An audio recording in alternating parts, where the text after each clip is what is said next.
Sejam todos bem-vindos ao Moinho, bem-vindas ao Mundo é o Moinho, como nos ensinou Cartola. Hoje o mundo é o moinho. Ah, André, os meninos estão deixando os meninos sonhar, hein? O mundo é um moinho travesso hoje, travesso, atravessando fronteiras, ninguém menos do que Pepe Escobar conosco, a nossa comunidade aqui em Celeuma. Tá? Nós havíamos anunciado o Pepe há umas 3 semanas atrás, mas ele teve problemas, esteve bloqueado na Sicília, mas hoje ele está aqui, trazendo análise geopolítica, geoeconômica, de economia política internacional, que totalmente original, que só ele tem, pelas suas vivências, pelas suas andanças, por todo o seu trajetório eurasiático, saindo do sul global, passando pelo norte e chegando ao Brasil, com todas as referências exclusivas que ele tem, né? Quer dizer, as fontes e todas as suas referências teóricas, as referências culturais que ele nos traz sempre muito bem, referências do mundo pop, referências cinematográficas, referências que nos trazem literatura, nos trazem poesia, tudo isso para explicar a geopolítica internacional. Portanto, nós temos aqui hoje alguém extremamente original. Vale a pena ouvir o Pepe infinitamente, né? A gente gosta de ficar ouvindo o Pepe. E hoje aqui no Mundo é o Moinho. Então, um abraço, em primeiro lugar, a toda a nossa comunidade, na pessoa aqui da dona Ana, da dona Silvia, da dona Lourdes e do Cauê, que estão inexoravelmente com a gente. Inexoravelmente com a gente. Um abraço a toda a comunidade estendida do Mundo ao Moinho, que clamava nas arquibancadas a presença de Pepe Escobar, clamava nas arquibancadas de uma grande final. Né? Vou mandar um abraço aqui para alguns amigos também, que já participaram aqui do Mundo ao Moinho e que conhecem o Pepe, estão em contato com o Pepe e também estão com grande expectativa com relação a esse encontro. Né? Primeiro, um abraço a Clarinha, que, enfim, foi fundamental aí nos nossos bastidores aqui, tem sido fundamental, né? E a equipe do Mundo ao Moinho e do GGN, né? Claro. E um abraço para o meu companheiro André, que não está aqui porque ele está vindo, né, do Império Decadente. Eu conversava com ele essa semana, ele está completamente absorto, estupefato, diante da decadência do Império aos olhos nus. Né? Ele está chegando de Chicago, fazendo essa transição, vai estar conosco nos próximos programas, e ele está preparando um texto sobre isso para o nosso observatório de geopolítica. Ele diz, olha, quando você... disse, eu fui há 10 anos atrás para Chicago e mediações, o que você vê hoje você não via mais. O número de homeless, de moradores de rua, né? As pessoas estão chamando Chicago de Chirac. As zonas de tiroteio que acontecem diariamente. Então, realmente, ele estava contando um pouco dessas impressões com relação ao, como diria Immanuel Wallerstein, o declínio do poder americano. Um abraço para o Elias Jabur, que nos assiste desde Xangai, padrinho do programa, amigo do Pepe. Um abraço para o Valdir Silva, que nos assiste desde Kazan, também acompanha também aqui, né, nosso padrinho, e acompanha o Pepe. Ana Liv Esteves, Pepe, uma moscovita, né, desde Moscou, também nossa sócia aqui. Ao Jales Costa, que teve com o Pepe na UNB, professor da Universidade de Brasília, já esteve aqui também, e esteve na mesa que mediou a fala do Pepe, potente fala do Pepe em Brasília, e a Marta Skinner, que é uma das nossas conselheiras aqui, professora de Economia Política Internacional, da UFRJ, dá também cursos para jovens em carreira diplomática, e uma das maiores professoras de Economia Política Internacional desse país, daquelas que nos fazem ter esperança no país pensado e sonhado por Darcy Ribeiro. Bom, para começar esse programa hoje, apenas Bob Dylan, abre aspas. Não haveria outra pessoa como Bob Dylan para nos dar esse start aqui. Né? Diz Bob Dylan, algumas pessoas sentem a chuva, outras apenas se molham. Bom, com essa frase de Bob Dylan, eu vou dar o panorama inicial e trazer aqui o famigerado PEP. Veja bem, o tom da conversa hoje é o tom estrutural que nós traçamos aqui no nosso programa, que é o fim de um mundo. O fim do mundo como nós o concebemos. O fim do mundo que nós concebemos pós-45 e reafirmado brutalmente em 91. Esse mundo que foi construído em 45 e reafirmado em 91, que é o mundo da hegemonia americana, o mundo que começou a ser construído lá em Bretton Woods, o mundo das instituições que foram desenhadas pelos vencedores, FMI, Banco Mundial, GATT, que depois se tornou a OMC, Organização Mundial do Comércio, OTAN, que agora está perdendo flagrosamente a guerra na Rússia. Todas essas instituições internacionais, BID, o OEA, Organização dos Estados Americanos, né? Todas essas instituições internacionais que organizaram o sistema financeiro e econômico e político internacional no pós-45, elas estão derretendo. Elas estão derretendo a olhos vistos. E nós estamos numa etapa gramsciana na qual o velho ele está sucumbindo. É o velho que não existe mais. E o novo, que já é, ainda não é. Ele está nascendo. Então ele será. Mas o embrião dele, as formas dele, já está aí. Que é os BRICS, que é a Organização para a Cooperação de Xangai, que é a União Eurasiática, a Parceria Eurasiática, que é as novas rotas da seda, que são a possibilidade de um outro mundo é possível. Mercosul, Unasul.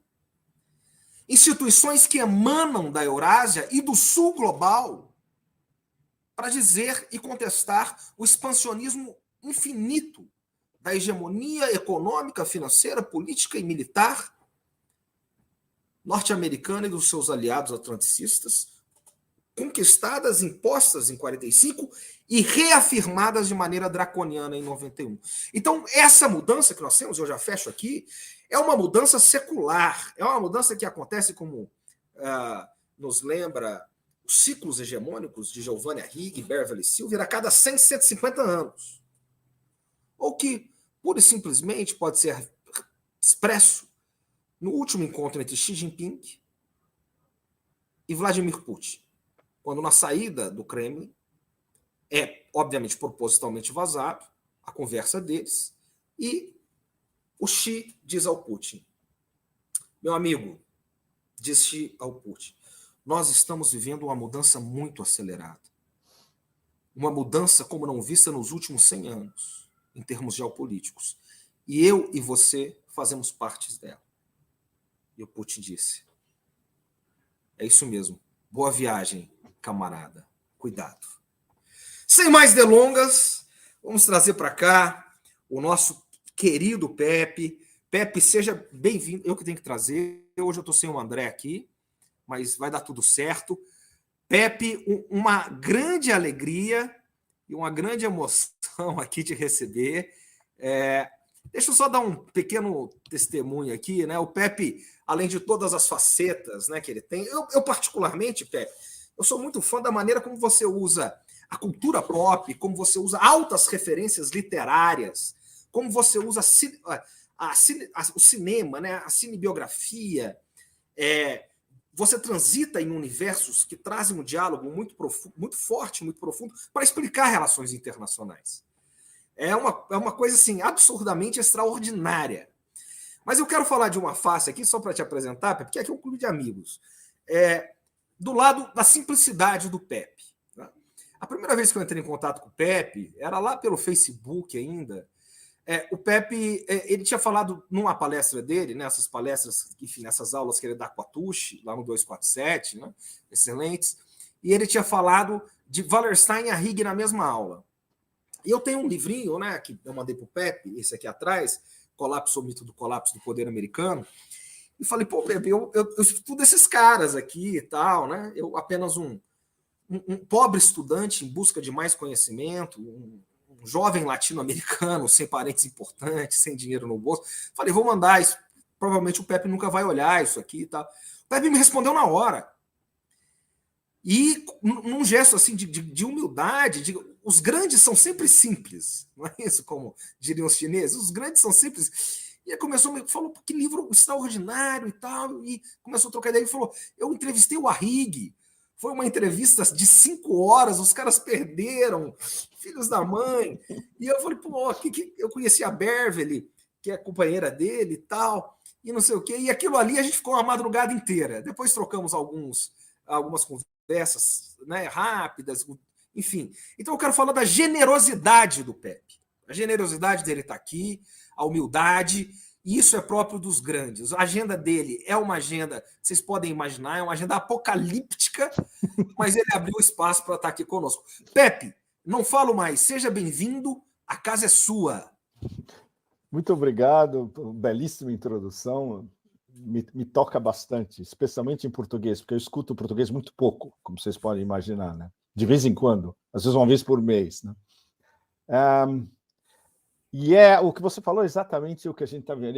Eu me sinto extremamente privilegiado de poder acompanhar e escrever, digamos, pequenos primeiros rascunhos da história em andamento, né? Que é basicamente o que vem acontecendo nas últimas 3 décadas. E quando eu me mudei para a Ásia, o ano que vem faz 3 décadas. Eu fui morar na Ásia em 94. Eu achava que o Ocidente, eu já tinha esgotado tudo que eu queria saber, no fundo. Eu já tinha vivido em tudo que conta na Europa Ocidental, na Califórnia também. Bom, e depois de uma viagem, essa foi uma viagem épica, de 7 meses quase, backpacking, começou em Bali e acabou em Moscou. E tudo no meio, foi o Sudeste da Ásia, Índia, Nepal, China, Transiberiana e Rússia. Eu falei, bom, não tem jeito, eu tenho que vir para cá para estudar por dentro, aprender com um ponto de vista chinês mesmo, de estudante, eu quero aprender por dentro e deles mesmos, né? E foi o que eu fiz em 94.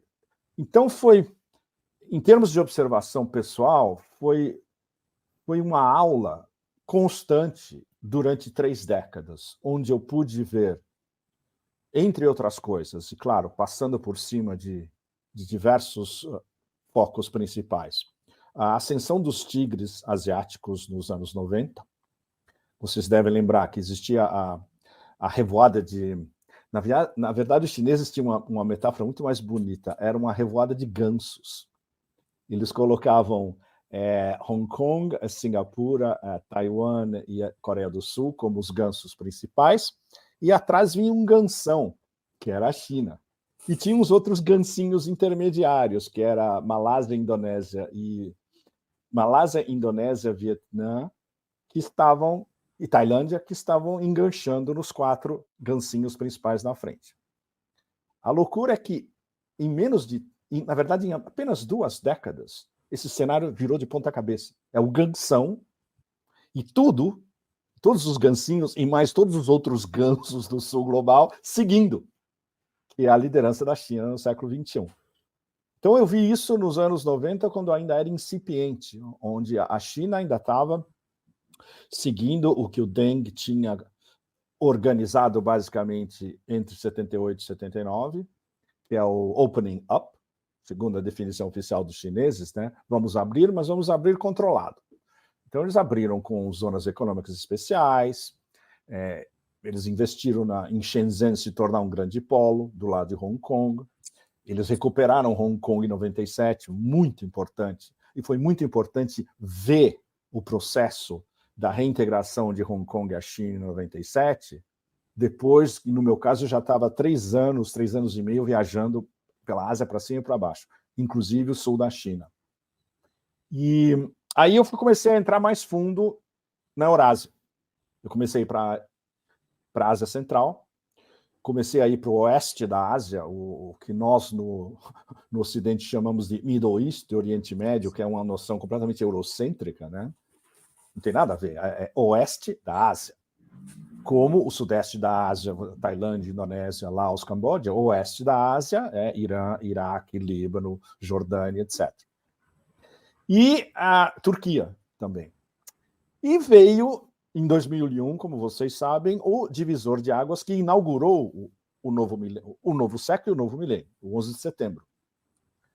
E por um concurso de circunstâncias que, na verdade eu acho que foi uma influência daqueles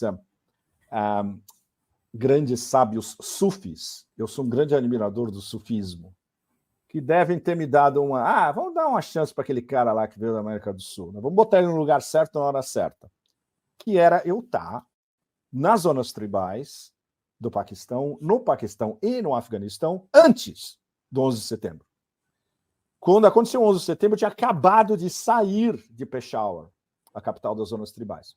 E eu tinha vindo do Afeganistão uma semana antes, onde eu tinha entrevistado o comandante Massoud, justamente, que, basicamente, ele disse, olha, vai rolar um negócio pesado, a gente não sabe o que é, mas é uma aliança nefasta, que inclui Al-Qaeda, os talibãs, tem influência americana também. Eles estão armando alguma coisa, a gente não sabe o que é. Quando eu voltei para Peshawar, os meus amigos paquistaneses me passaram um negócio. Por quê? Porque eu não era americano. E eu tinha feito uma network com eles antes de ir para o Afeganistão. Eles me perguntaram muita coisa do Afeganistão. Eu falei, agora você viu você mesmo o que está acontecendo, né? Mas nós temos um negócio bárbaro para você. Os americanos querem raptar o Osama Bin Laden. Eles querem ir para Kandahar, pegar o Osama Bin Laden, levar para os Estados Unidos. E o presidente Musharraf ligou para a Casa Branca e falou, se vocês fizerem isso, eu tenho uma revolução, uma guerra civil aqui com 100 milhões de pessoas na rua. Não posso autorizar um negócio desse. E estava nesse pé a história toda quando veio o 11 de setembro. E a gente pode interpretar, ainda hoje, uma obra aberta à la Umberto Eco, o 11 de setembro. Vale qualquer interpretação e todas são válidas, porque a única coisa que a gente sabe com certeza é que a história oficial tem uma lua inteira de buracos.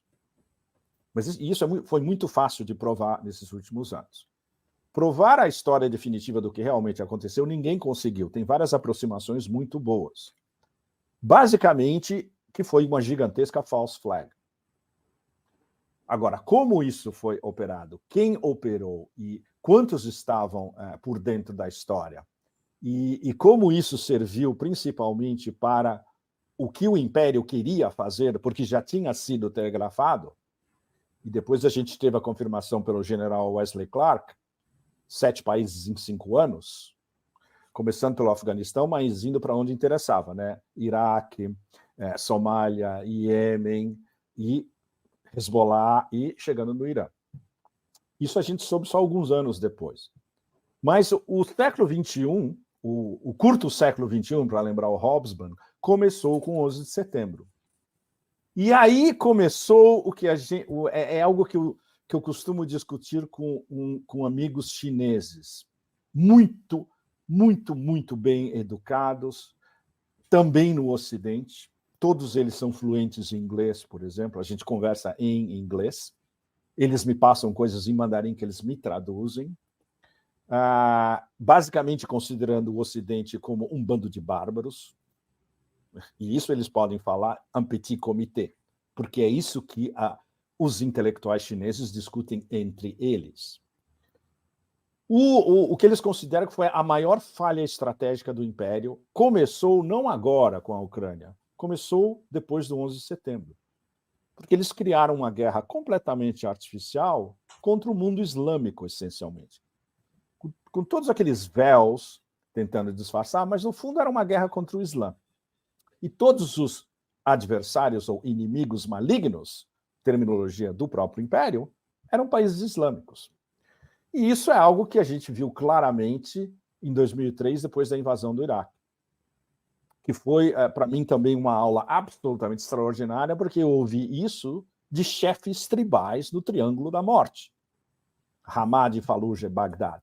Eles me recebiam por quê? Porque os meus contatos em Bagdá falaram, esse cara é da América do Sul, ele quer falar com vocês, o Brasil tinha grandes relações com Saddam Hussein nos anos 70, que era tudo isso, era verdade, os caras achavam do caralho falar com alguém que vinha da América do Sul.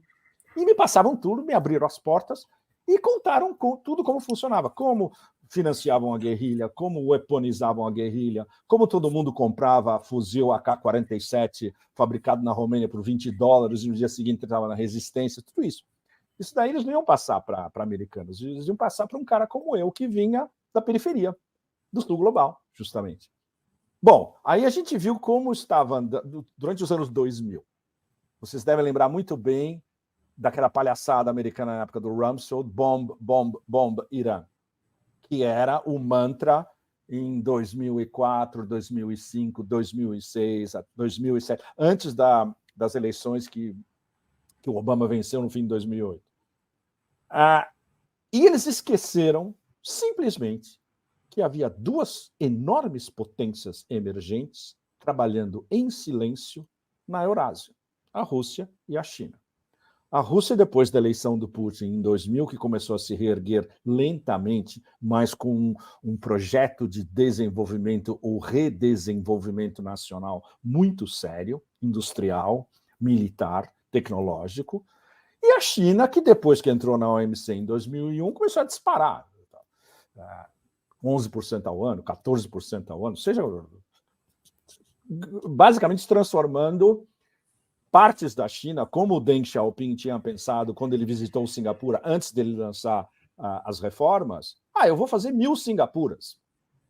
E começaram a pipocar as 1.000 Singapuras pela China inteira, já nessa década dos anos 2000. E aí explodiu de vez nos anos 2010.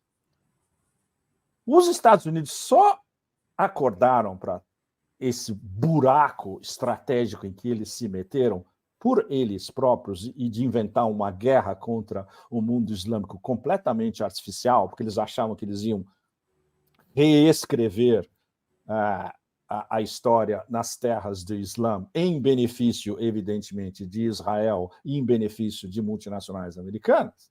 Quando eles acordaram, já era tarde demais. O Putin já tinha dado um recado, vocês devem lembrar muito bem, da Conferência de Munique em 2007, onde ele disse que a era do unilateralismo estava acabando, que a Rússia não concordava com isso. Ele falou isso em Munique, na frente de todo o gota atlanticista. Os caras, a reação deles, esse cara é louco, e não vão prestar atenção a ele não sabe o que está falando. Ok, foi o primeiro aviso. O segundo aviso veio de forma muito prática pelos chineses quando eles inauguraram as rotas da seda. 10 anos atrás, exato, faz 10 anos esse ano. Primeiro em Astana, no Cazaquistão, depois em Jakarta, na Indonésia. A rota da seda marítima, a rota da seda overland, os 5, 6 corredores de conectividade, ele anunciou em Astana. Anos depois eu visitei a sala na Universidade Nazarbayev, em Astana, onde ele proferiu esse discurso que mudou a história do século XXI. Extraordinário, é um daqueles momentos históricos onde você fica, né, paralisado. E o mais interessante é que os chineses tinham e têm o poder de fogo financeiro para botar em prática uma ideia que, no fundo, era russa. O que o Putin vinha falando desde 2007 era: por que a gente não faz uma grande área de livre comércio de Lisboa a Vladivostok? Os chineses falaram: vamos nós fazer. Vai ser de Xangai a Madrid. E com vários corredores no meio. E nós montamos, nós construímos o High Speed Rail, nós construímos os pipelines, nós propomos projetos para todo mundo no meio, e a gente vai ligar o leste da China com o oeste da China, com a Ásia Central, com a Europa. Isso foi anunciado há 10 anos atrás. E agora, como vocês sabem, está rolando. Tem 130 e poucos países que são acoplados ao BRI, ao Belt and Road Initiative, as novas rotas da seda. A tradução é péssima, em qualquer língua. Cinturão e rota, não quer dizer nada. Mas esse é o problema do Mandarin. Soa muito bem em Mandarim, como o nome anterior, One Belt, One Road. soa muito bem em mandarim. Yadi e Ilu. Em mandarim é bárbaro, mas em qualquer outra língua não funciona. Aí eles falaram, não está dando certo, vamos mudar. Aí inventaram um negócio ainda pior, que é One Belt, One Road, que ninguém nem sabe o que é belt, e road eles acham que é uma road overland, mas não é. É a rota marítima da seda que eles chamam de road. Bom, mas isso são peculiaridades do perdido na tradução, não é? Do chinês para qualquer língua ocidental.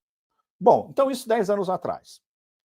E um ano depois aconteceu outro game changer fundamental, o Maidan em Kiev, 2014, o ano que vem 10 anos, que foi, digamos, o prenúncio oficial de arrastar a Rússia para o seu Afeganistão. Again, de novo, que esse é o plano original dos neocons. Esses caras que eu chamo, e vários outros também, chamamos de os psicóticos straussianos neocons, porque são todos discípulos do Leo Strauss, essencialmente. Alguns muito mais perigosos do que os outros. Por exemplo, o mais perigoso de todos é o que nunca aparece, é o que está no background, que é o Robert Kagan, que é um teórico, é um conceptualizador, e os livros dele eram lidos, por exemplo, todo dia e de noite, antes de dormir, pelo Obama, que é, entre aspas, democrata. Ou seja, essa distinção entre neocons e democratas, na prática, não existe. A divisão que vários de nós conseguimos colocar é entre neocons old school, que é o pessoal que veio dos anos 90, e o que a gente chama de neoliberal cons, neocons neoliberais, que é essa moçada toda por trás da Hillary, por trás do Obama, e que agora controla a administração do boneco de pano em Washington. Bom, então eu estou tentando dar para vocês a introdução de por que a gente chegou como a gente chegou ao que a gente está vivendo agora, que é daqui a 3 semanas. Deixa eu só pegar um gancho aí, porque sim. Enfim, essa introdução sua, né, ela realmente abre um horizonte para todos nós aqui. E só para ser bem, porque nós vamos continuar nessa linha de raciocínio. Sim. Você está fazendo uma coisa meio brodeliana, né? De longo do brodeliana rei. Total. Sim, exatamente, sim. Que é o que nos interessa aqui. Você vai na linha brodeliana. Só a pergunta aqui, que é uma pergunta que sempre chega para a gente aqui na comunidade do Mundo ao Moinho, quem mais mal fez para o mundo? Foram esses neocons old school, esses falcões republicanos old school, notadamente o Cheney, o Rumsfeld, sim, o Wolfowitz, essa gente que elaborou a doutrina Bush, que, enfim, já estava no governo Bush pai, alguns já estavam no governo Reagan, e depois sim, voltam no governo Bush filho, e vão fazer exatamente o que você disse no pós-11 de setembro, quer dizer, a resposta ao 11 de setembro é o declínio acelerado, né? Ou são esses neoliberais internacionalistas de outra geração, ligados aos clintonistas, os obamistas, e ligados muito ao Brzezinski, né? Ao pensamento brzezinskiano, de Madeleine Albright, que foi aluna do Brzezinski. Dá para medir quem é mais nocivo do ponto de vista das relações internacionais? Só, e depois a gente vai amarrando novamente ali. Pedro, é um contínuo. É um contínuo como o excepcionalismo que está encharcado na psique americana e é epidérmico quando você fala com basicamente qualquer membro do establishment americano que não virou vazador ou que finalmente percebeu o que era e aí começa a denunciar os crimes do Império. Por exemplo, vários ex-CIA, Departamento de Estado, alguns ex-Pentágono também. É uma extrema minoria, mas é gente muito bem informada, que um belo dia fala, isso é um absurdo. Um dos melhores exemplos é o Ray McGovern. O Ray, ele lia os briefings de inteligência sobre a União Soviética para o Reagan às 8 horas da manhã. O Ray contando a reação do Reagan é um negócio, é melhor que qualquer sketch cômico. Que o Reagan era incapaz, o span de atenção do Reagan era MTV. Vocês lembram de MTV nos anos 80, né? Cada shot tinha o quê? 5 segundos no máximo. 2, 3 segundos. Ok, o span da atenção do Reagan era 2, 3, 5 segundos no máximo. Você imagina um cara explicando para ele as particularidades de um acordo nuclear ou do que estava acontecendo na cortina de ferro, etc. E tal. Bom, passava reto no Reagan. Bom, então é um contínuo. Os caras que estão por trás, o contínuo também é porque a doutrina Moore é excepcionalismo e não existe o outro. O outro é, por excelência, um vassalo. Ou seja, esses vagabundos nunca leram Lévi-Strauss na vida, mas isso a gente já sabe. Né? Para eles, qualquer aliado... Daí, exatamente, o famoso mantra do Kissinger, que é muito a propósito, especialmente vindo de um cara que pratica realpolitik. Você ser inimigo dos Estados Unidos é muito ruim, mas você ser amigo é infinitamente pior. Porque os caras vão necessariamente te trair, porque eles não... Primeiro que eles já não te respeitam, porque você não demonstra soberania, você é um vassalo direto, sem intermediários, ou seja, você pode ser pisoteado ou descartado a hora que o Império quiser, que é o que está para acontecer com esse sujeito da camiseta suja verde em Kiev. Mais cedo ou mais tarde vai ser descartado. Ele está a ponto de ser descartado. Ou, na excelente expressão de slang americana, thrown under the bus. Vão passar com o ônibus em cima dele, mais cedo ou mais tarde. Eles estão pensando como, de uma maneira que não os faça perder muito a face. Né? Afinal, eles estão apostando nesse cara há anos. Bom, e ele... He does not deliver, como eles dizem. Ele não entregou a mercadoria, que é o que a gente está vendo nessa não contraofensiva. Por exemplo, quando você vê como o Brzezinski pensa e como ele escrevia os livros dele, especialmente o Grand Chessboard, que ele publicou em 97, e você comparar com Robert Kagan, por exemplo, que falava, não, nós somos de Marte e a Europa é de Vênus. No fundo é a mesma coisa. Na verdade, o livro do Kagan é dizendo que os europeus são um bando de babacas frouxos, basicamente, com uma linguagem um pouquinho mais rebuscada. E o Brzezinski, em 97, basicamente era o plano maior dos Estados Unidos, que, não por acaso, está sendo retrabalhado pelos neoliberal cons, os neocons neoliberais, que temos que fazer tudo o que for possível para não permitir a emergência de um competidor ao mesmo nível na Eurásia. E o que está acontecendo agora, muito por ações do próprio Império, foi e é a emergência de uma parceria estratégica a altíssimo nível na Eurásia, que é a parceria estratégica Rússia-China. Tanto os neocons quanto os neoliberal cons não viram isso acontecer. Eles não viram chegando. E quando eles viram, era tarde demais. O tarde demais é no último ano e meio. Por exemplo, eles ainda a cabeça de Guerra Fria, que é bilateral, quando você conversa com esses caras em Washington, e como estrangeiro ainda por cima, né? Quando eles acham que eles podem baixar a guarda quando eles estão conversando com estrangeiros. Por exemplo, quando eu estava em Washington, você é o cara do Asia Times. Todo mundo queria conversar comigo porque eles liam o Asia Times. E eles deixavam escapar coisas absolutamente preciosas, que, no fundo, você armando a maneira como eles pensam, é um contínuo.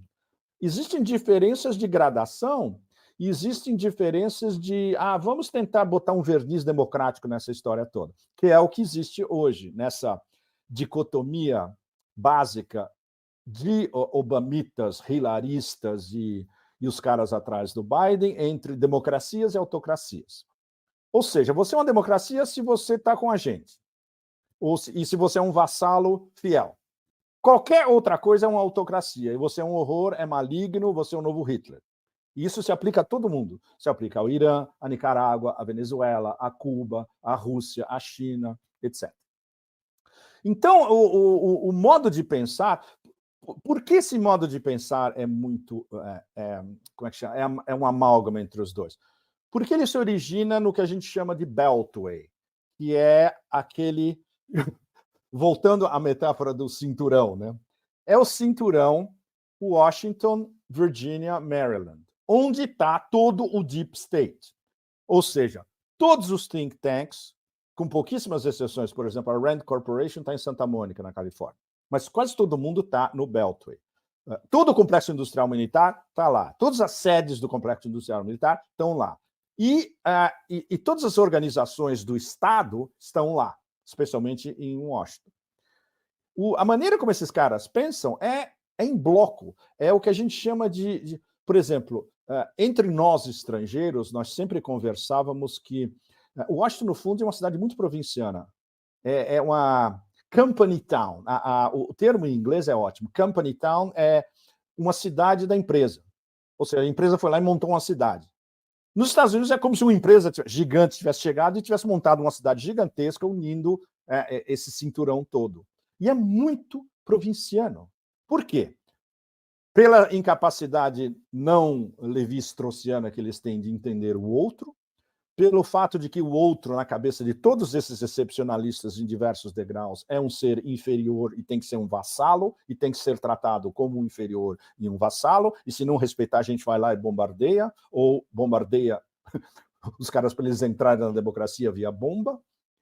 Então, não tem muita diferença conceitual, no fundo. E quando você vê esses caras que praticam realpolitik, dois exemplos, o Kissinger e o Mearsheimer. A gente pode, o Stephen Walt também. Não há muitos. 3 exemplos, por exemplo. No fundo, eles são... Quando você lê o Mearsheimer, ele parece um cara muito ponderado, mas no fundo ele é um excepcionalista, mas com uma linguagem muito mais refinada e sofisticada. Não tem muita diferença. E o Kissinger, no fundo, ele é um proponente do dividir para reinar, que é a única política que o Império Britânico tinha e a única política que os americanos herdaram do Império Britânico. Eles fazem... A única coisa que eles são bons é dividir para reinar. O que eles estão querendo fazer com os BRICS agora, nesse momento, enquanto a gente está falando? Eles querem... Já acharam 2 cavalos de Troia dentro dos BRICS para minar os BRICS por dentro. Na cabeça deles é África do Sul e Brasil. E eles estão avançando na Índia também. 3 cavalos de Troia dentro dos BRICS. Eles estão investindo nesses 3 cavalos de Troia. E os caras têm tão a empáfia do poder e de que o império é impermeável a qualquer desestabilização, é que os think tanks começam a soltar papers especiais falando dos swing states. Eles usam uma metáfora, mais uma vez, provinciana, porque swing state se aplica a estados que mudam de republicanos para democratas numa eleição americana. E eles identificaram 6 swing states, onde, no fundo, a mensagem é, se esses caras não se comportarem, a gente vai soltar guerra híbrida pesada na cabeça deles, e eles vão ter que entrar na linha. Adivinha quem está na lista dos swing states? 3 BRICS. Brasil, África do Sul e Índia. E 3 não BRICS que podem virar BRICS. Arábia Saudita, Turquia e Indonésia. Esses são os 6 swing states no momento, ou seja, qual a mensagem que nós, do Sul Global, temos que ter disso tudo? É que a guerra híbrida nesses 6, daqui para frente, vai bombar pesado. Como já está bombando, vocês sabem melhor do que eu, no Brasil. Na África do Sul nem se fala. A África do Sul foi obrigada, no fundo, a impedir que Putin viajasse para a África do Sul daqui a 3 semanas para assistir o Fórum dos BRICS. Os russos, desde o início, falaram, não, ele vai, e ele quer ir. E os sul-africanos, diplomaticamente, falaram, escuta, a gente não é suficientemente forte para ir contra os americanos e contra o Ocidente coletivo inteiro, nós temos que achar uma saída diplomática. E aí, entre eles, eles acharam a saída diplomática, de que o Lavrov vai como o representante físico e o Putin vai estar em videoconferência acompanhando tudo importante e rubricando as decisões, evidentemente. O que aconteceu essa semana? O Modi, que está trabalhando ativamente nas relações cada vez mais estreitas com a Rússia, vazou via o Ministério das Relações Exteriores indiano de que o Modi também não vai. E a desculpa oficial dos indianos é o Putin não vai e o Modi também não vai. Então, olha como a maquinação americana, no fundo, começou a produzir resultados. Com um ataque no elo mais fraco, eles já conseguiram desestabilizar 2 outros. Ou seja, eles impediram que, na verdade, Putin vá à cúpula dos BRICS. Modi olhou a situação e falou, não vale a pena que eu vá também. Até agora, corrijam-me se eu estou errado, não há uma confirmação oficial de que o presidente Lula vá. Me corrijam se eu estiver errado. Ainda não veio uma confirmação oficial.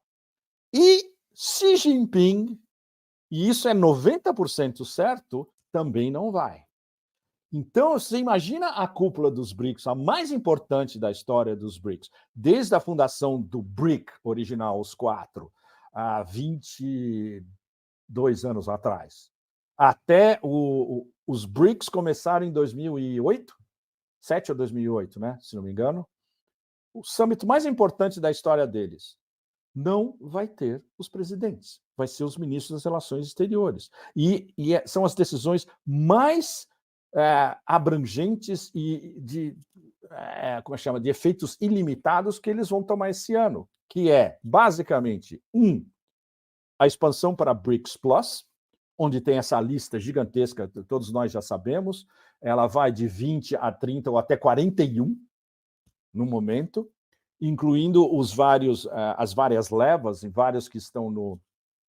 Por exemplo, eu vou dar para vocês a lista dos amigos dos BRICS. Os amigos dos BRICS são os caras que, sempre que tem uma reunião importante dos BRICS, tem uma reunião paralela dos amigos dos BRICS, que são bem próximos. Então, o que os BRICS discutem, os amigos dos BRICS também discutem. Foi exatamente o que aconteceu no mês passado na África do Sul.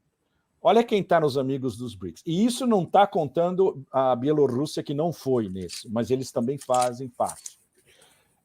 Irã, Arábia Saudita, Emirados Árabes, Cuba, República Democrática do Congo, Comoros, Gabão e Cazaquistão.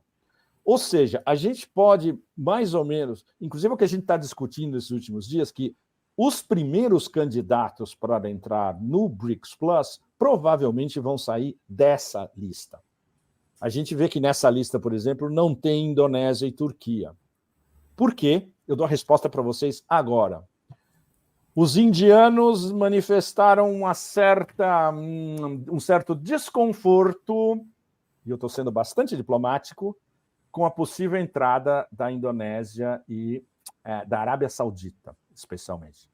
Ou seja, isso debatido entre os 5 BRICS já estava causando problemas. Ninguém falou da Bielorrússia por enquanto, e a Rússia vai fazer, claro, o lobby para que a Bielorrússia entre. E, por enquanto, ninguém falou da América do Sul, porque, veja bem, não só a Venezuela já está na lista, porque entrar, como a Bolívia, essa semana, pediu oficialmente aos russos que eles querem fazer parte. Ou seja, a gente não imagina o presidente Lula negando a entrada da Venezuela e da Bolívia nos BRICS. Claro que não. Mas isso para dar uma ideia para vocês de como esse congestionamento na porta de entrada para entrar no clube já está causando sérios problemas internos dentro dos BRICS, e especialmente para os coitados dos Sherpas que trabalham 20 horas por dia há meses, não só para organizar essa cúpula, como para organizar o procedimento para a entrada nos BRICS. Então, o que a gente, no momento, 3 semanas antes da cúpula, a gente está num estágio de suspensão, na verdade, bastante perigoso, porque a gente está vendo não só o recrudescimento da influência externa, dos americanos apostando nos cavalos de Troia para desestabilizar os BRICS por dentro, como os problemas internos entre os 5 de procedimento e de que forma nós vamos expandir. E se expandir demais para um dos vetores, correm o risco alguns dos BRICS atuais, dos 5, perderem terreno. E quem perderia o terreno, principalmente? Brasil, Índia e África do Sul. Porque os 2 Big Brothers nessa história toda, todo mundo sabe quem são. É Rússia e China. E o Brasil, a gente sabe exatamente, o presidente Lula tem uma margem de manobra, eu diria, bastante limitada, e que implica toda a ginga possível e imaginária que ele tem que fazer, não só para aplacar esses dementes excepcionalistas de diversas gradações, dizendo, por exemplo, como ele disse essa semana, e é um absurdo. Ele perdeu uma ótima oportunidade de não dizer nada. Ele disse que tanto Putin quanto Zelensky não querem a paz. Não é possível que não tenha ninguém no Ministério das Relações Exteriores em Brasília ou em torno para dizer para o presidente Putin que não existe, Lula, que não existe esta equivalência. Basta 5 minutos contando os fatos desde predecessores da Operação Militar Especial em fevereiro do ano passado. Bastava falar em um assunto só, as cartas que os russos mandaram para os americanos em dezembro de 2021, falando de indivisibilidade de segurança e que foram rejeitadas pelos americanos. Porque os russos, depois dessa rejeição, eles sabiam, claro, porque eles estão querendo aprontar alguma coisa no Donbass. Que foi exatamente uma das razões principais para lançar na verdade, uma guerra preventiva. Porque ia haver uma blitzkrieg da OTAN no Donbass e ia ser um genocídio de massa da população russófona do Donbass. Todo mundo sabe disso. Ninguém pode, no Ocidente, desmentir. Primeiro de tudo, eles não podem desmentir porque cai a face de toda a operação que eles montaram de PR. E segundo, porque tem um problema sério. Eles sabem que os russos sabem disso e eles sabem que os chineses sabem disso também. E eles sabem que os iranianos também sabem que os iranianos conversam estrategicamente no mais altíssimo nível com os russos e os chineses, porque eles têm uma parceria estratégica especial com os dois ao mesmo tempo. Agora, nada disso pode ser discutido no Ocidente. Então, o que eles estão tentando agora? Eles estão tentando a famosa... Me lembro um desenho animado que eu vi quando eu era pequeno, do Leão da Montanha. O Leão da Montanha no meio ficava, saída pela direita! Então, eles estão tentando uma saída do Leão da Montanha pela direita e deixar a carcaça daquele infeliz em Kiev ser os abutres vão lá e comem. Entende? E já estão passando para a próxima... digamos, o próximo episódio da série Netflix que eles mesmos produzem, que é a guerra contra a China. A gente vai chegar nisso daqui a pouco. Perfeito. Então... Ô, Pepe, desculpa, não. Não, desculpa, porque senão eu vou mais sim. uma hora. Como diria o meu amigo Conde, você é um potro selvagem, Pepe. Você ganha todos os campos aí, né? Deixa eu só pegar uma questão aqui. Sim. E sobre a gente ia começar, imagina só você que está nos vendo aí, nossa preciosa comunidade do Mundo é o Moinho, nossa faminta comunidade do Mundo é o Moinho, que tem fome de saber. A gente ia começar pelos BRICS. Sim. E nós começamos falando nos intestinos do Império e dessa ordem de desmantelamento, né? O Pepe nos dá essa visão geral. Mas deixa eu só pegar 2 elementos aqui dos BRICS que me parece que é a pauta que nos interessa aqui no Sul Global, de maneira muito imediata aqui no Brasil. Pepe, um dos temores que tem, nós conversamos aqui semana passada com a Milena Megre, que trabalha nos BRICS diretamente, ela é da parte energética dos BRICS, sim. E a Ana Lívia Esteves, que mora em Moscou. Ela foi a primeira menina, a mulher, né, a estudar na escola estatal, né, na Universidade Estatal Superior de Moscou. Ela estudou no McGill? Exatamente. Ela foi a primeira mulher brasileira. Ela é diplomada em Relações Internacionais no McGill? Fantástico. Exatamente. É a melhor escola de Relações Internacionais do planeta. Exatamente. Uma mente brilhante, 2 jovens brilhantes, Pepe, e ela falou com a gente direto de Moscou aí. E as 2, na verdade, foram as 2 primeiras mulheres brasileiras a cursarem a McGill. Sensacional. E uma delas está nos BRICS, né? Na parte energética dos BRICS. Ela é Sherpa de energia. Exatamente. Excelente, ótimo. Exatamente, são excelentes. E a gente dizia, né? Quer dizer, a gente estava debatendo, também debate com outros colegas que a gente faz, inclusive o Elias, sobre a expansão dos BRICS, né? Porque qual que é o problema nevrálgico, né? Que eu queria te ouvir, por gentileza, né? É que se os BRICS eles se abrem muito, quanto maior se torna uma instituição, maior é a representatividade dela e maior se torna também, de certa maneira, a sua legitimidade, né? Porque você vai incorporando membros, então, mas menor é a sua eficiência. Chega uma hora que você não consegue ir para um lado só, os interesses são divergentes, você não consegue nem pôr todo mundo na mesma mesa. O debate mais ou menos entre G7 e G20. Né? Sim, um não tem legitimidade nenhuma, mas tem interesses comuns e vai levando. O outro é muito heterogêneo. Então, o BRICS precisa ampliar? Precisa ampliar. É interessante? Agora, essa ampliação precisa ser muito cuidadosa para não virar um amálgama que não vai ter sentido, que não vai ter eficiência mesmo nessa ordem. Então, a pergunta é o seguinte, né? É dupla, na verdade. Nessa expansão dos BRICS, né, seria fundamental que Rússia e China não tivessem um status superior. Nós vamos incorporar muita gente, mas vai virar um mini conselho de segurança. Porque aí você arruina o próprio projeto de uma ordem democrática. Sim, sim. Da ordem que eles oferecem ao mundo. Da ordem que eles manifestam ao mundo, inclusive na parceria estratégica que eles colocaram. Olha, nós estamos oferecendo uma ordem, não chinesa e russa, mas uma ordem para todo o sul global e para todo o mundo. Claro. Então seria importante, primeiro, que os BRICS mantivessem o seu caráter diplomático, e segundo, Pepe, essa linha tênue entre se expandir, mas se expandir com funcionalidade. E aí, como é que faz isso? Né? Quer dizer, vai vir os grandes da energia, que vão ser fundamentais para dar poder da realpolitik mesmo, para os BRICS, e aí os outros que têm, digamos, mais uma vez, na realpolitik, uma insignificância do ponto de vista das relações internacionais, nós vamos ter que arrumar outra coisa. Como é que... Essa pergunta não é simples, né, Pepe? Não é simples. Você é que pode responder isso para a gente. Mas é a pergunta oficial que está tirando o sono dos Sherpas todos, dos Sherpas nas diferentes disciplinas, e certamente dos dirigentes também, e obviamente dos ministérios de relações exteriores, todos eles. Os chineses e os russos, a nível de ministérios de relações exteriores, são explícitos sempre. BRICS só funciona por consenso. Ou seja, os 5 têm peso igual. E se for 7, 8, 9, 10, vão ter peso igual. Mas na prática a gente sabe que não é assim.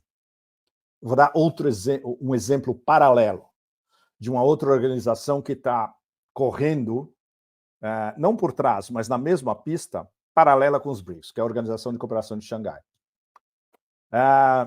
Eles deram um passo enorme, finalmente, com a entrada oficial do Irã esse ano. Então, a gente tem na mesma mesa já Rússia, China, Irã, Paquistão, Índia e 4 da Ásia Central. Os 4 da Ásia Central a gente sabe que são personagens menores, porque os principais poderes na Ásia Central são Rússia e China.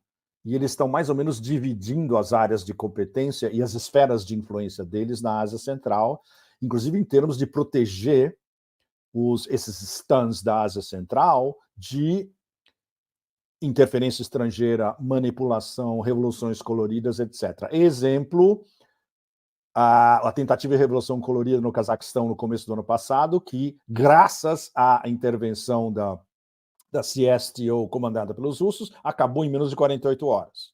Se não tivesse tido isso, teria havido um Maidan Kiev versão Cazaquistão, em Astana. Então, a entrada do Irã não é que desestabilizou. A entrada do Irã para Índia e China e para a Rússia, fundamental, porque eles têm relações excelentes. Irã e Índia, eles têm uma parceria cada vez maior geoeconômica, e Irã com Rússia e China, eles têm relações estratégicas a altíssimo nível com os dois. Com o Paquistão é mais complicado, porque o Paquistão tem problemas com a Índia tem problemas com o Paquistão, e a Índia tem problemas com a China e o Paquistão aliados. O que isso deu na prática na última cúpula deles? Que foi em Nova Delhi, por sinal. Os indianos resolveram organizar uma cúpula, que é o que pode acontecer com o BRICS daqui a 3 semanas, uma cúpula online. Por quê? Porque, basicamente, e isso os indianos não podiam admitir publicamente, nem diplomaticamente, o Modi não queria sentar na mesma mesa com Xi Jinping na Índia. Você vê como é complicada a história toda? Imagina isso transposto para os BRICS também. Se há rivalidades internas, e no caso dos BRICS, a mais séria continua sendo Índia-China. E isso os russos me confirmaram em Moscou há 3 meses atrás. Eles falaram, escuta, enquanto os BRICS não resolveram esses problemas internos e o problema interno principal é Índia-China, vai ser muito difícil decolar. Inclusive, a gente estava discutindo sobre, justamente, a nova moeda, que não é nova moeda, na verdade, é um novo sistema de pagamento, que é isso que vai acontecer. O que vai acontecer daqui a 3 semanas na África do Sul, eles vão anunciar que eles estão investindo cada vez mais em sistemas alternativos de pagamento usando as moedas locais dos BRICS. É o que a gente chama de R5, porque é muito curioso, porque todas as 5 moedas dos atuais 5 BRICS começam com R. Se a gente não usa yuan, usa renminbi, renminbi, real, rublo, rúpia e rand.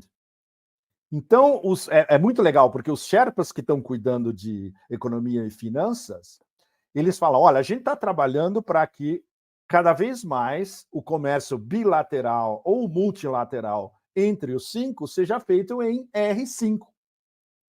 Aí, mais tarde, isso vai ampliar para BRICS Plus. Vamos imaginar que entre Irã, Arábia Saudita e Emirados Árabes Unidos, o Lula já falou que apoia, se não me engano, Arábia Saudita e Emirados Árabes Unidos. Já. A Arábia Saudita está com um cartaz gigantesco, porque depois que eles basicamente refutaram os excepcionalistas, todo mundo quer fazer business com a Arábia Saudita. E o MBS, que ele agora está revitalizado, desempenhando o seu papel de Mick Jagger da Arábia Saudita. O MBS da Arábia Saudita, ele é um rockstar, é impressionante. A garotada da Arábia Saudita adora o MBS, porque ele fala, olha, vocês garotas, tudo bem, vocês dirigem SUV, pode ir na disco, pode dançar, pode tirar o véu na disco, pode beber, etc. A garotada, esse cara é nosso, né? E ele é muito esperto, porque ele conseguiu botar toda a jovem geração da Arábia Saudita nessa corrida para a modernização, basicamente dizendo para eles, olha, isso aqui tá tudo sob controle, eu vou transformar isso aqui numa Dubai gigante, e vocês podem se divertir à vontade, sabe? E não precisa seguir essas regras desses imãs babacas. Ou seja, em termos de PR, gênio absoluto. O problema é que vai ter um blowback dessa elite religiosa ultraconservadora, salafista, jihadista dos wahhabis, mas isso é uma longa história. E o MBS, ele acha que ele tem poder suficiente e poder popular e o exército por trás dele para debelar qualquer tipo de tentativa de revolução colorida, entre aspas.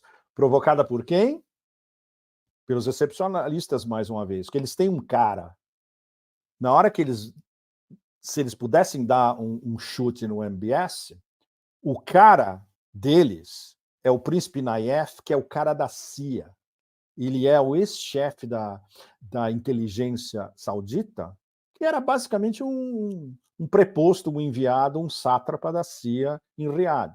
Ele está só esperando. E na hora que os americanos, se eles conseguissem uma revolução colorida na Arábia Saudita, esse ia ser o cara.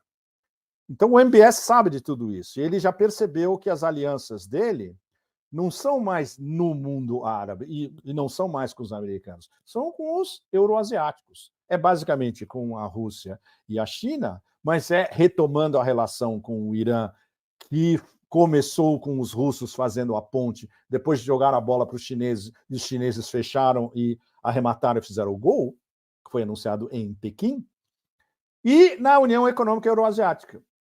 Desculpe, na Organização de Cooperação de Xangai, que eles querem entrar também. Eles já pediram, queremos fazer parte. Então você imagina na mesma mesa Arábia Saudita, Irã, Índia, Paquistão, Rússia e China na Organização de Cooperação de Xangai. Então, ou seja, a diferença entre SCO e BRICS é que a amplitude geopolítica e de poder de fogo dos membros da SCO é muito maior do que a dos membros dos BRICS. Os BRICS é uma associação geopolítica que também é geoeconômica, mas no sentido de que vamos tentar avançar o mundo multipolar geoeconomicamente, começando em pequenos passos, que é o comércio entre nós, os membros, e mesmo entre BRICS Plus. Mais tarde a gente pensa no grande passo, que seria uma moeda alternativa, e isso é algo que, por exemplo, eu converso sempre com o Michael Hudson. Ontem a gente está fazendo um podcast sobre isso, inclusive. E o Michael falou, não, na verdade não vai ser uma nova moeda, não vai ser um novo euro dentro dos BRICS. Vai ser uma espécie de Bancor, vai ser o que o Kim estava falando na década de 20, entende? Vai ser isso. E basicamente um sistema de pagamentos alternativo. É impossível você, em 1, 2, 3 anos, montar uma nova moeda. A gestação do euro demorou quase 10 anos. Não é assim.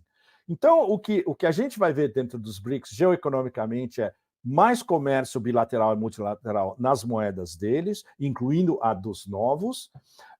E na Organização de Cooperação de Xangai, a gente vai ver o arcabouço de uma organização de cooperação econômica, mas também militar, para a Eurásia inteira, porque, claro, a área deles não é o sul global inteiro.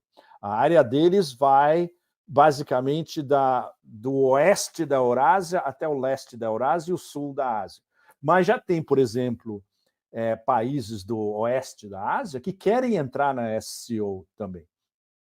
E a interligação deles com as rotas da seda chinesas, econômica, né? E com a União Econômica Euroasiática, que é basicamente controlada pelos russos. Então, o mandato dessas três ele está interligado. EAEU, Novas Rotas da Seda e SCO.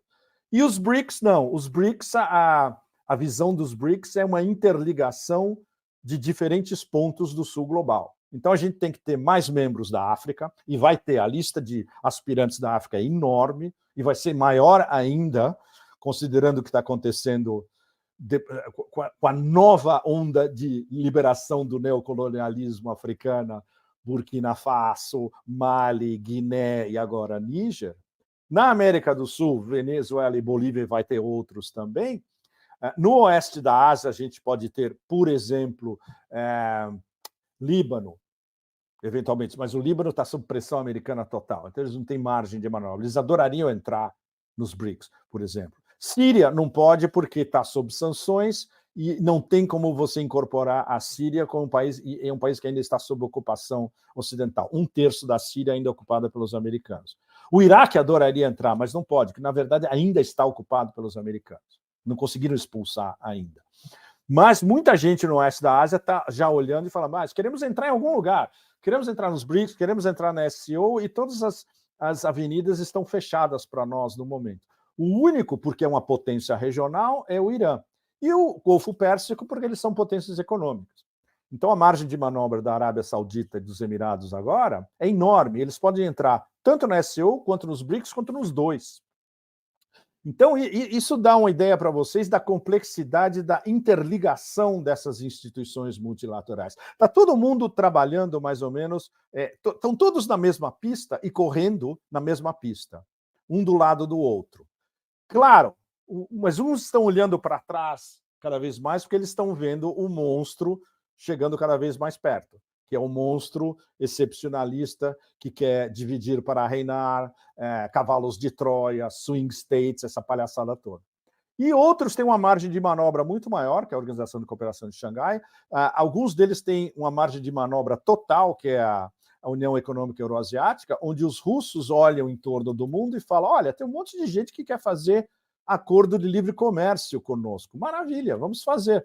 Ou seja, eles basicamente estão propondo para a Coreia do Norte, que isso foi o não explicitado e não conversado da visita de rockstar do Shoigu a Pyongyang. Eles discutiram assuntos militares, maior cooperação militar, mas basicamente os russos estavam falando via o Shoigu para o Kim Jong-un em pessoa, escuta, nós vamos botar vocês aqui num acordo de livre comércio com a União Econômica Euroasiática. A gente compra os produtos de vocês, você compra nossos produtos. Se vocês quiserem pagar em troca, tudo bem, não tem o menor problema. Se vocês quiserem pagar em yuan, também vale. Os chineses estão a bordo dessa história. Então, tudo isso está mudando a uma velocidade absurda. Só a gente acompanhar é uma demência total, né? Mas isso mostra para vocês que está tudo andando em paralelo e com algumas organizações mais vulneráveis à influência do império do que outras. Ou seja, praticamente impermeável, Organização Econômica Euroasiática. Muito distante, porque se eles conseguem desestabilizar a Índia, Organização de Cooperação de Xangai. E muito vulnerável, porque eles podem ter até 3 cavalos de Troia dentro, no momento, os BRICS.